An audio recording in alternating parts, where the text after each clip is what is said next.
Halo, perkenalkan nama saya Sania Afin Azizah dengan NPM 219401777 dari Prodi Ilmu Pemerintahan Universitas Amikom Yogyakarta.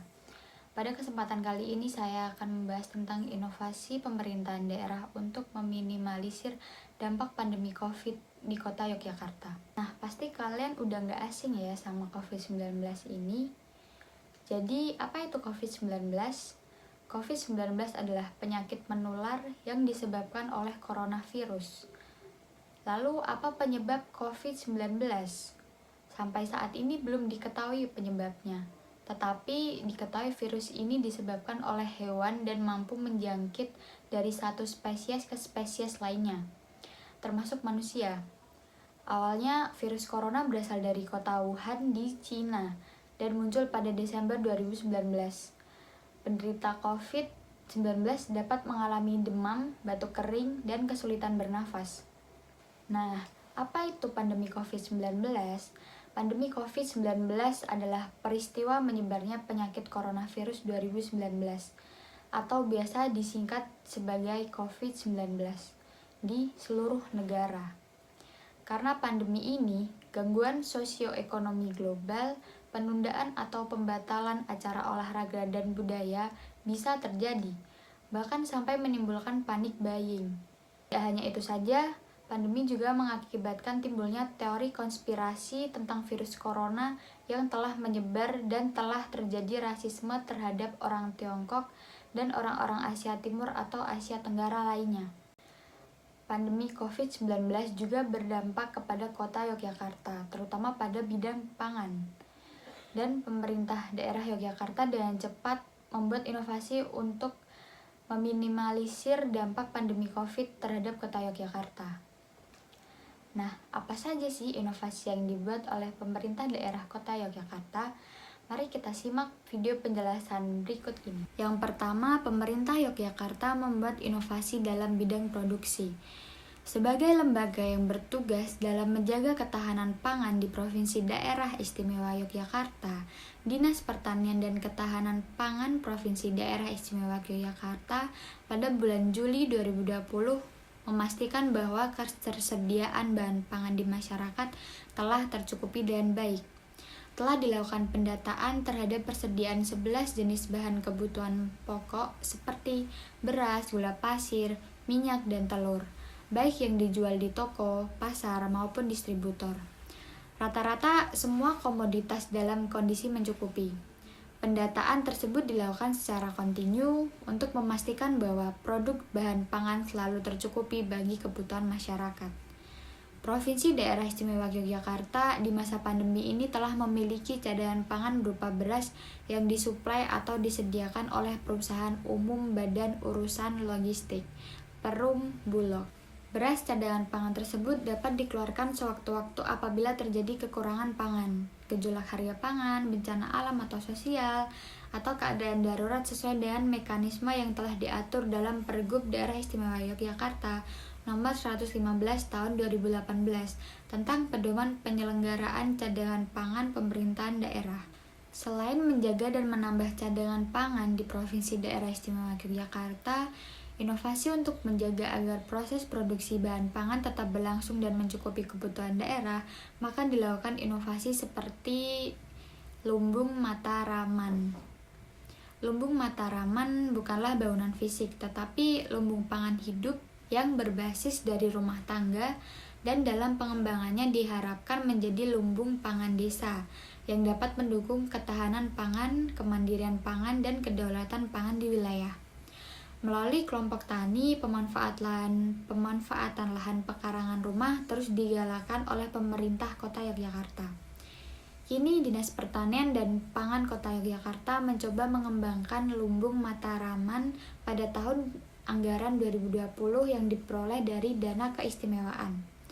Terdapat 3 wilayah yang mendapatkan dana keistimewaan tahun anggaran 2020, yaitu di wilayah utara adalah Kebun Markisa di Kelurahan Karangwaru, Kecamatan Tegalrejo.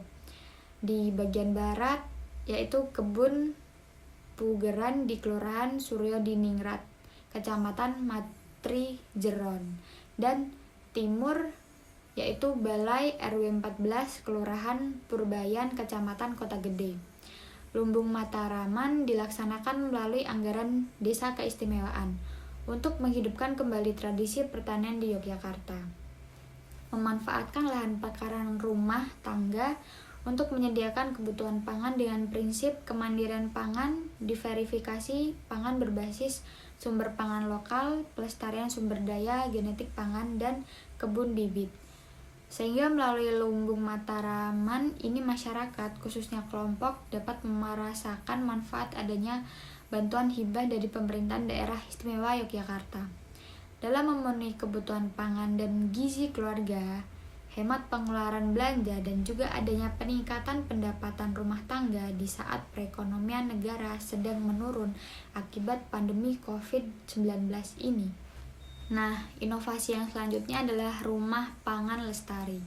Pemerintah juga membentuk kawasan Rumah Pangan Lestari yang digunakan untuk mewujudkan kerukunan tetangga yang dimana berfokuskan pada sumber pangan bagi masyarakat secara intensifikasi dan juga fasilitas lainnya, seperti adanya pemanfaatan pagar hidup, jalan desa, dan fasilitas umum lainnya, seperti penyediaan sekolah, rumah ibadah, ruang terbuka hijau, serta pengembangan sektor ekonomi. Menurut pelaksana tugas PLT, Kepala Dinas Pertanian dan Pangan Kota Yogyakarta, Sugeng Darmanto, hingga saat ini sudah ada sekitar 40 kampung sayur yang tersebar di berbagai kecamatan. Rumah Pangan Lestari merupakan salah satu strategi pemerintah daerah istimewa Yogyakarta dalam meningkatkan ketahanan pangan di bidang produksi, apalagi di era pandemi saat ini.